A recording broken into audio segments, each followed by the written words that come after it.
বাইকে করে আসছিলেন, পিছন থেকে আরেকটা গ্রুপ। ইনকিলাব মঞ্চের মুখপাত্র শরীফ ওসমান হাদি ইতিমধ্যে যেন কমে চলে গেছেন। বাঁচবে না মারা যাবে এ নিয়ে সন্দেহ প্রকাশ করেছেন ডক্টররা। সিটি স্ক্যানের রিপোর্টে বা অবশেষে কি ধরা পড়েছে, কি বলছে ডক্টররা, এমনকি হাদির সাথে ঘটনা নিয়ে বর্ণনা দিয়ে প্রত্যক্ষদর্শীরা কি বলছে, এ বিষয়ে জানতে সম্পূর্ণ ভিডিওটি দেখে সঙ্গেই থাকুন। ওসমান হাদি আবারও বলি, আমি যেটা বলি ইনশাআল্লাহ আমি একটু করার জন্য বলি। ঢাকা ৮ আসনের সম্ভাব্য স্বতন্ত্র প্রার্থী ও ইনকিলাব মঞ্চের মুখপাত্র শরীফ ওসমান হাদি গুরুতর হয়েছেন ইতিমধ্যে। সর্বশেষ তথ্য অনুযায়ী হাদির সার্জারি চলছে, তার মাথার ভিতরে আছে। শুক্রবার ১২ ডিসেম্বর বিকালে এ তথ্যই জানান ঢামেক হাসপাতালের পরিচালক ব্রিগেডিয়ার জেনারেল মোহাম্মদ আসাদুজ্জামান। এর আগে দুপুরে নির্বাচনী প্রচারণা চালানোর সময় রাজধানীর বিজয়নগরে বক্স কালভার এলাকায় একাদশ জাতীয় সংসদ নির্বাচনে ঢাকা ৮ আসনের প্রার্থী ও ইনকিলাব মঞ্চের মুখপাত্র শরীফ ওসমান হাদিকে গুলি করা হয়। প্রত্যক্ষদর্শীরা জানান ২:৩০টার দিকে একটি মোটরসাইকেলে আসেন। মোটরসাইকেল থেকে হাদিকে লক্ষ্য করে গুলি করা হয়। এরপর তাকে ঢাকা মেডিকেল কলেজ হাসপাতালে জরুরি বিভাগে আনা হয়েছে।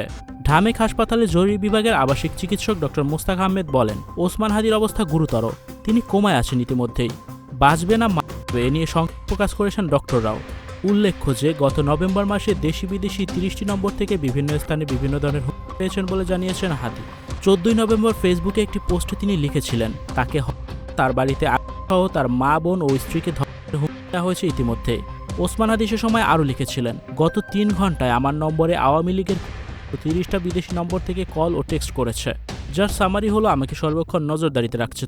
তারা আমার বাড়িতে আসবে, আমার মা, বোন ও স্ত্রীকে ধর্ষণ করবে এবং আমাকে হত্যা করবে। আর সেই ঘটনাই যেন ঘটল হাদির সাথে। ভিউয়ার্স, গতকালকে একাদশ জাতীয় সংসদ নির্বাচনের দিন তারিখ সবকিছু ঠিক হওয়ার পরেই যেন অবশেষে আজকে হাদির উপর এই নেককার বিষয়কে আপনি কিভাবে দেখছেন অবশ্যই কমেন্ট করে জানাবেন কমেন্ট বক্সে। Icon Focus 24 TV, powered by 4D 4th Dimension. আমাদের চ্যানেলটি সাবস্ক্রাইব করে আমাদের সাথে থাকুন।